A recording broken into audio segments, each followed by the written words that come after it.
رمضان کے یہ آخری لمحات، یہ ایک ایسی پکار ہیں جس پر غور کرنا، اس کو سمجھنا بہت ضروری ہے، کیونکہ سچ پوچھیں تو یہی فیصلہ کن موقع ہے۔ جب یہ الفاظ ہم سنتے ہیں نا تو دل میں ایک عجیب سی کیفیت پیدا ہوتی ہے، رحمتوں اور برکتوں کا ایک پورا مہینہ، اور اتنی تیزی سے گزر گیا کہ اب ہم اس کے اختتام پر آ کھڑے ہوئے ہیں۔ اور یہی تو اصل نقطہ ہے جو اس وقت کو اتنا قیمتی بنا دیتا ہے۔ زندگی کی حقیقت بھی تو یہی ہے نا؟ اگلی سانس کی کوئی گارنٹی نہیں، تو اگلے سال کی کیا بات کریں؟ یہ احساس ان آخری راتوں کی اہمیت کو کئی گنا بڑھا دیتا ہے۔ چلیں اب ایک ایسی حقیقت کے بارے میں سوچتے ہیں جو شاید ہمیں جھنجھوڑ کر رکھ دے اور ہمیں اس لمحے کی قدر کرنا سکھائے۔ ذرا اس موازنے پر غور کیجیے۔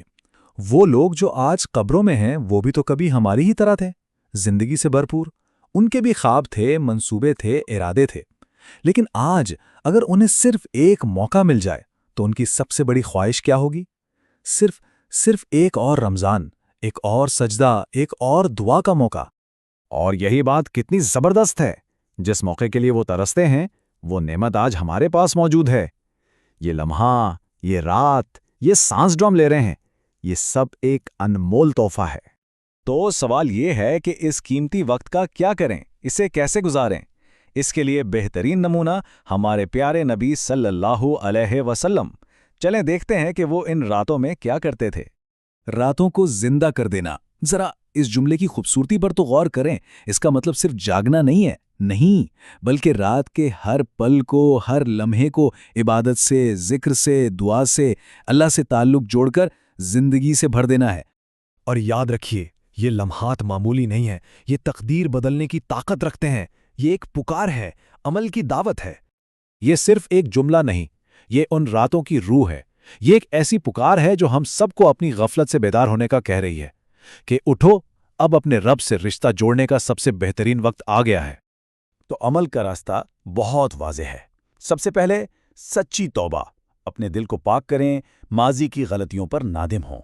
پھر اللہ کے کلام قرآن سے اپنا رشتہ جوڑیں، اس سے رہنمائی اور سکون حاصل کریں۔ اور آخر میں اس پاک صاف دن کے ساتھ اپنے رب کے سامنے ہاتھ پھیلائیں اور اپنی ہر خواہش، ہر ضرورت اس کے سامنے رکھ دیں۔ ہمیشہ یہ بات یاد رکھنی چاہیے کہ اللہ کی رحمت بہت بہت وسیع ہے، اور اسی لیے کبھی کبھی، جی ہاں، صرف ایک سچے دل سے کیا گیا ایک سجدہ، آنکھوں سے بہا ہوا ایک آنسو، یا دل کی گہرائیوں سے نکلی ہوئی ایک دعا انسان کی پوری تقدیر بدلنے کی طاقت رکھتی ہے۔ تو مایوس ہونے کی تو کوئی وجہ ہی نہیں بنتی۔ تو ان برکت والی راتوں میں، خاص طور پر لیلۃ القدر کی تلاش میں، مانگنے کے لیے سب سے اچھی، سب سے بہترین دعا کون سی ہے؟ یہ وہ دعا ہے جو نبی کریم صلی اللہ علیہ وسلم نے حضرت عائشہ رضی اللہ عنہا کو سکھائی۔ یہ جامع ترین دعا ہے۔ یہ ہمیں اللہ کے نام العفو کے وسیلے سے اس کی معافی طلب کرنے کا طریقہ سکھاتی ہے۔ تو بس ان آخری لمحات میں اس دعا کو کثرت سے پڑھیں۔ کیا خبر کہ یہی دعا قبولیت کا شرف حاصل کر لے اور ہماری دنیا اور آخرت دونوں سنور جائیں۔